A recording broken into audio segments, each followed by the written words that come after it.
abakunzi n'abafana bayo bayita ekipe y'Imana, bayita ekipe y'abanyarwanda, bakayita Gikundiro, bayita Murera. Ni ekipe y'umupira w'amaguru yabayeho mbere yuko habaho ishyirahamwe ry'umupira w'amaguru mu Rwanda. Niyo ekipe ya mbere mu Rwanda yasohokeye igihugu ikajya gukina mu mahanga mu mikino ya CAF Champions League.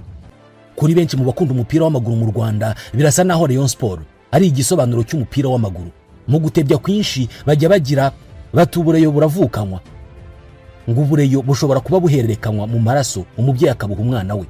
Umva inkuru ya ekipe y'umupira w'amaguru yabaye nk'idini kuri bamwe, biyemeza kuribamo igihe cyose bakiri hano ku isi, haba mu Rwanda cyangwa se hanze. Mu 1965 wari umuyobozi w'ishuri rya Collège du Christ Roi witwa Padiri Chanoine Ernotte, umubirigi wari umaze igihe mu Rwanda, niwe wisiye ekipe y'umupira w'amaguru Rayon Sport.